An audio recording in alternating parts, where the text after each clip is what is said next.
Lando Norris has had a very solid start to his F1 career so far. He entered the sport off the back of finishing runner-up to George Russell in F2 in 2018. And in 2019, he had a very good rookie season.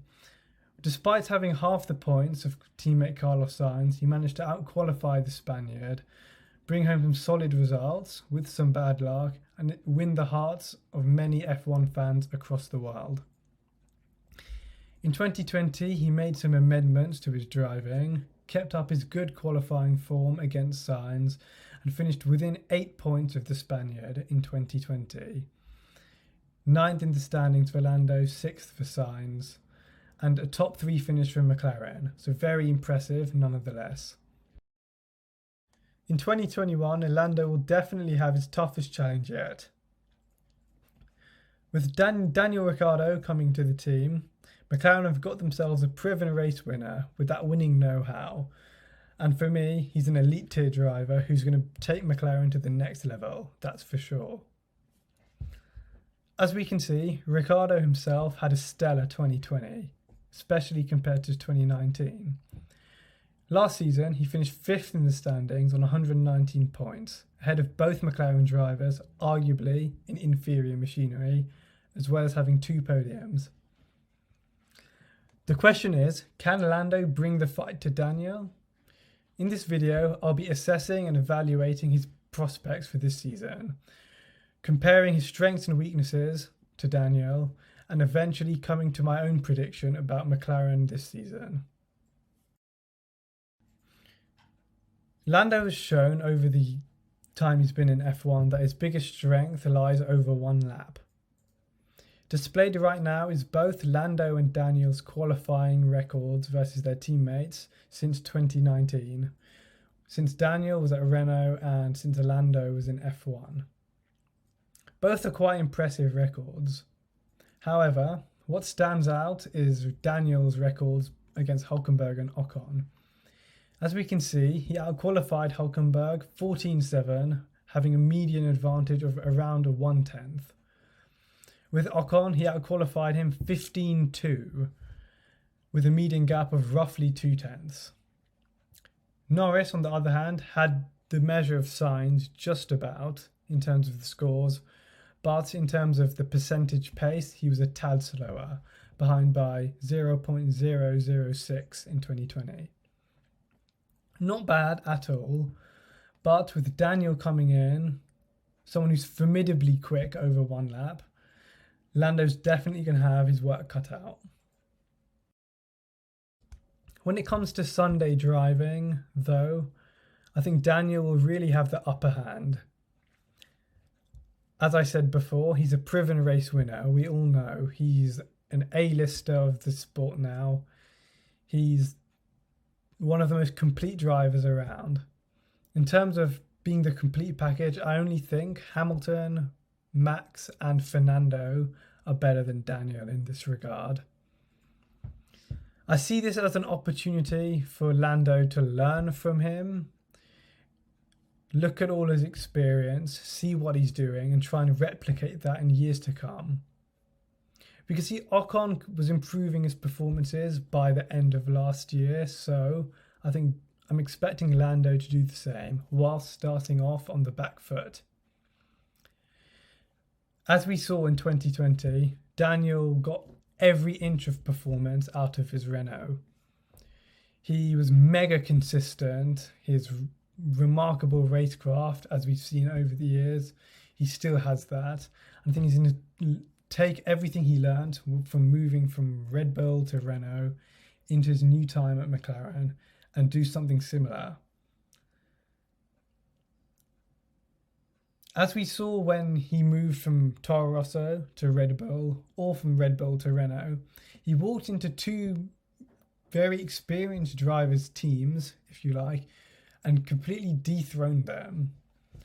So from my point of view, I think from Daniel's perspective, going into McLaren, he's expecting to do the same thing from himself.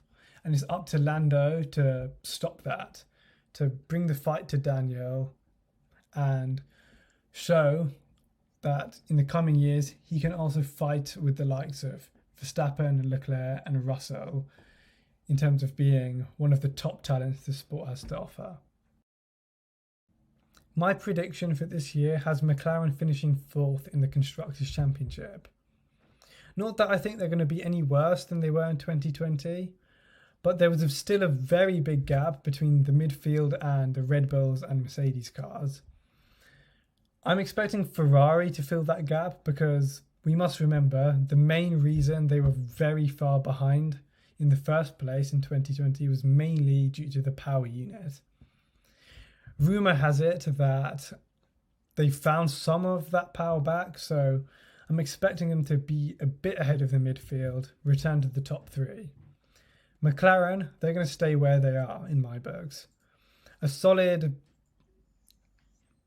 8-9 tenths of the top, but I think they're going to have the best car in the midfield, they're going to have the best power unit for sure, and one of the best driver lineups, especially with Danny Rick. As for the Drivers' Championship, I'm predicting Ricciardo P6, just behind Leclerc, and Lando P9. On the face of it, it's not the best prediction for Lando, but considering a potential Ferrari resurgence, rejuvenated Vettel at Aston Martin, hopefully better Renault Alpine package this year with Ocon and Alonso, Lando's going to have some stiff competition in the midfield, that's for sure. So P9 at the end of the day isn't too bad. As long as he helps McLaren maintain their position in the pecking order compared to Alpine, Aston and AlphaTauri, to say the least, that'll be a job well done. Contrary to popular belief, I'm not expecting Lando to have a big advantage over Daniel to begin with. Actually, I'm expecting Ricciardo to be on the front foot and Lando to claw his way closer as time goes on. The reason for this is A, Ricciardo's been in this situation before, more recently than any other driver on the grid. He struggled massively adapting to the new Renault from Red Bull. So, for a driver of his caliber and experience, I think he's going to use this as fuel to get up to speed quicker, use what he's learned and apply it in a new scenario. As for Lando, whilst you might think the cars aren't changing too much, the proposed downforce cuts from the floor and the barge boards are going to influence the way the cars handle quite dramatically, with heavy cuts in rear downforce in particular. Additionally, something that applies only to McLaren is the change in power unit. So far, Lando's only been accustomed to how the Renault integrates with the McLaren and all the different procedures and systems required to operate it in the most efficient way. With Mercedes coming in, it's something he also has to learn along with Daniel, so there's no advantage he has in that sense. That's why I think it's going to come down to experience to begin with, and obviously Daniel is over 10 years older. He's been in the sport since 2011, so he's going to have the upper hand to begin with, in my books. In terms of the working relationship between Daniel and Lando, I think it's going to be very different to what we saw with Lando and Sainz, and it's going to bring out a different side to Lando that we haven't seen before.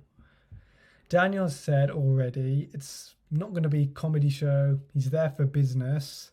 He wants to improve the car and he doesn't want to be this meme couple.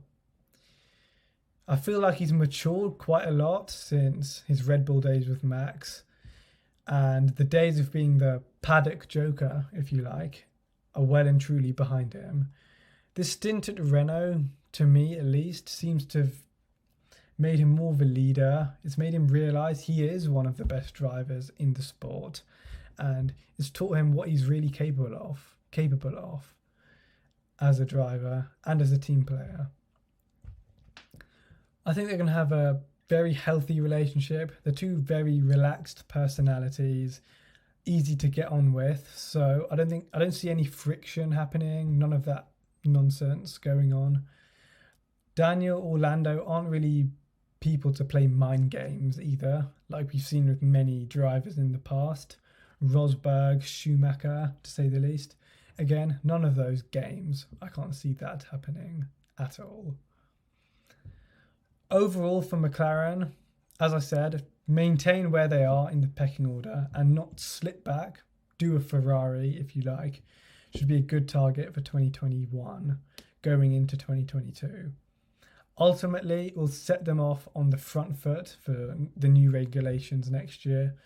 With the imposed budget cap coming in, with their new upgrades to the infrastructure, the new wind tunnel, everything is set in place for a very successful future with Danny Rick, McLaren, Lando Norris and the Mercedes. So fingers crossed McLaren can have a very strong year this year. Thanks for watching. Please like, subscribe and comment below. How will Lando and Daniel fare in 2021?